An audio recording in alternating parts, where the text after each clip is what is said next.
আশেপাশের যদি আমরা রেস্টুরেন্টও বলি বা অন্যান্য খোলা কোনো খাবারের দোকানগুলোর কথাও বলি, এগুলোর মধ্যে এরকম আসলে এখন পর্যন্ত মনে হয় পাথরঘাটা এভাবে এদের যে কর্মকাণ্ড ইতিপূর্বে যেটা দেখেছি অনলাইন হাট বাজারে বিশেষ করে, যে এখানে দিনে রাত এটা কোনো সমস্যা নেই।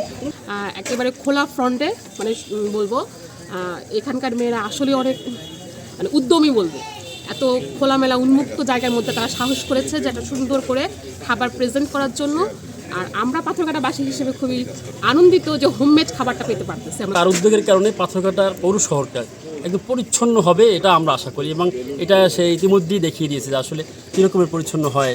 আমাদের আগের ইতিহাসকে বন্ধ করে নতুন প্রজন্মের জন্য সে নতুন নতুন কিছু কাজ করে। আমরা আছি বর্তমানে পাথরঘাটা পৌরসভার সামনে। এই পৌরসভার আগের যে মেয়র ছিলেন তিনি বিদায়ের পরে পৌর প্রশাসক হিসেবে দায়িত্ব গ্রহণ করেছেন পাথরঘাটা উপজেলা নির্বাহী অফিসার রকিনুজ্জামান খান।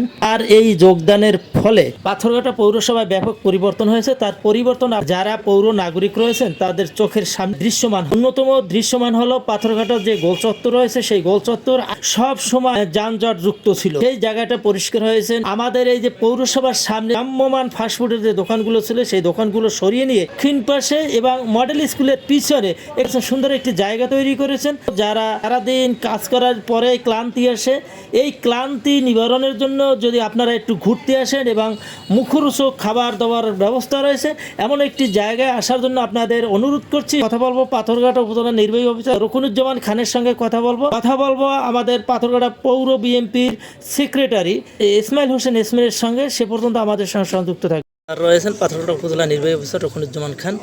পৌরসভার ভিতরে সুন্দর একটা স্থান, এখানে যারা উদ্যোগী রয়েছেন তাদের জন্য ব্যবস্থা করে দিয়েছেন। এবং আজকের এই যে ফিল হাংরি যে অনলাইন এবং আমাদের যারা সন্ধ্যার পরে সময় কাটাতে আসতে পারেন তাদের উদ্দেশ্যে বলবেন, এবং আজকের পরিবেশনটা কেমন ছিল? পরিবেশনটা নিঃসন্দেহে ভালো ছিল, এটা নিয়ে আসলে দ্বিমত করার কোনো সুযোগ নেই। যারা এখানে উদ্যোক্তা হিসেবে কাজ করছেন তারা এই এলাকার একেবারেই পরিচিত উদ্যোক্তা, এবং উপজেলা প্রশাসন সহ অন্যান্য জায়গায় যেই প্রোগ্রামগুলো চলে এই প্রত্যেকটা প্রোগ্রামেই তারা অংশীদার। আর এখানে তাদের যে স্টল দিয়েছে সেই স্টলটা অন্যান্য যে কোনো আশেপাশের যদি আমরা রেস্টুরেন্টও বলি বা অন্যান্য খোলা কোনো খাবারের দোকানগুলোর কথাও বলি, এগুলোর মধ্যে এরকম আসলে এখন পর্যন্ত মনে হয় পাথরঘাটা এভাবে এদের যে কর্মকাণ্ড ইতিপূর্বে যেটা দেখেছি অনলাইন হাট বাজারে বিশেষ করে, যে এখানে দিনে রাত এটা কোনো সমস্যা নেই, যে কোনো সময় যে কোনো ধরনের খাবার আসলে পাওয়া যায়। এবং খাবারের রিভিউ দেখি ফেসবুকে, চমৎকার রিভিউ বাস্তবেও আমরা পেয়েছি, এর আগেও পেয়েছি, আজকেও পেলাম। আর আরেকটা হলো যে এখানে আমাদের এই পৌরসভায় আসলে আমরা এই রাস্তাগুলো যানজট মুক্ত করতে গিয়ে যে ফুচকার দোকানগুলো ছিল বা খোলামেলা যে স্টলগুলো ছিল এই স্টলগুলোকে আমরা চেয়েছিলাম যে একটা জায়গায় নিয়ে আসার জন্য, যেন রাস্তায় ওদেরকে ভিড় না করতে হয়, গোলচত্বর বা অন্যান্য জায়গায় যেন তাদেরকে দাঁড়াতে না হয়, যার জন্য হলো তাদেরকে এই জায়গাটা দেওয়া হয়েছে। এবং এই জায়গায় এর আগেও যতগুলো স্টল ছিল তারাও ভালো করেছে, এবং সাম্প্রতিক সময়ে যে ফিল হাংরি তারা যে এসেছে আমার কাছে মনে হয় যে এই জায়গাটার জন্য সবচেয়ে বেশি নতুনত্বের যে বিষয়টি, এই নতুনত্বের বিষয়টি তারা নিয়ে আসতে পেরেছে। পাবলিক সমাগম আশা করছি যে ডেফিনেটলি এটা দিনে দিনে বাড়বে। এখন তারা শেষ পর্যন্ত আসলে এটাতে সামাল দিতে পারবে কিনা আমি জানি না, তবে তাদের জন্য নিরন্তর শুভকামনা থাকবে সব সময়। জি স্যার, আরেকটা বিষয় জানবো স্যার, আপনি পৌর প্রশাসক হিসেবে আপনি এখানে কি ব্যবস্থা নেবেন তাদের জন্য?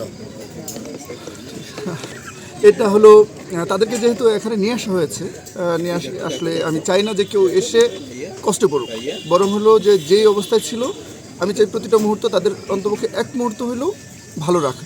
এবং এটার জন্য যা করা হয়েছে, এখানে প্রথম দিকে অবস্থা কিন্তু এরকম ছিল না, এখন আপনারা যে পরিস্থিতিটা দেখতেছেন পুরোটা হলো ডেভেলপ করার পরিস্থিতি।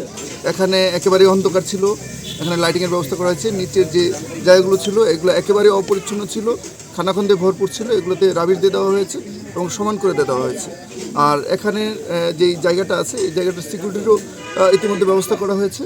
আর যে রঙের যে কাজগুলো আশা করছি যে এটা কিছুদিনের মধ্যে রঙের কাজ হয়ে যাবে, আর আগামীকাল থেকে এখানে বিন বা অন্যান্য যে পরিচ্ছন্নতার বিষয়গুলো আছে এগুলো এখানে যুক্ত হয়ে যাবে। অর্থাৎ এখানে মানুষের ফ্যাসিলিটিস, মানুষ শহরের মানুষ এখানে আসবে, বাহিরের মানুষ এখানে আসবে, তারা আসার পরে যেন ফিল করে যে না এটা খুব সুন্দর একটা জায়গা। এবং পাথরঘাটায় আসলে বসার মতো যে রেস্টুরেন্টগুলো আছে এটা আমি মনে করি যে মানুষ হলো যে এই খোলামেলা জায়গাটা কি সবচেয়ে বেশি প্রিফার করবে। জি ধন্যবাদ স্যার। পৌর বিএনপির সেক্রেটারি ইসমাইল হোসেন ইসমাইলের সঙ্গে আমরা জানবো যে আজকের পরিবেশন এবং যে এই স্থানটা করে দিয়েছেন বা আপনি এদের জন্য স্যারকে কতটা সহযোগিতা করতে পারবেন? ধন্যবাদ আপনাকে। আসলে চিনু স্যার যা বলেছে আসলে বাইরে আর বলার কিছু থাকে না। তারপরও ছোট্ট আকারে বলি, সেটা হলে গিয়ে এরকম আয়োজন আসলে আমাদেরও প্রয়োজন। পাথরঘাটাবাসী বিভিন্ন জায়গায় দেখেছেন, আপনারা নীলিমা পয়েন্ট দেখছেন, সেখানেও বিভিন্ন ধরনের এই সমস্ত দোকানগুলি আছে। তবে পরিচ্ছন্ন পাথরঘাটা টিনু স্যার যখন দায়িত্ব নিয়েছে পৌরসভার, বিশেষ করে আজকে প্রায় 2 মাস হয় নাই, 2 মাসের মধ্যে অপরিষ্কার এবং পরিচ্ছন্ন পাথরঘাটা পৌরসভা করার জন্য সে যথেষ্ট উদ্যোগী।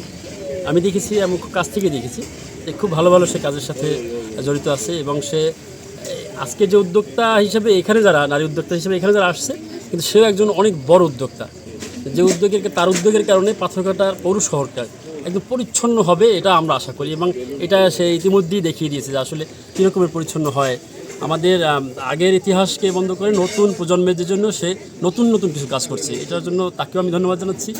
আজকে এখানে যারা সুন্দর আয়োজন করেছে তাদের সকলকে আমি ধন্যবাদ জানাচ্ছি এবং এরকমের আয়োজন আরও হোক, এরকমের সুন্দর পরিবেশ হবে এবং এরকম উদ্যোগটা আরও আসবে আমরা আশা করি। সকলকে ধন্যবাদ জানাই।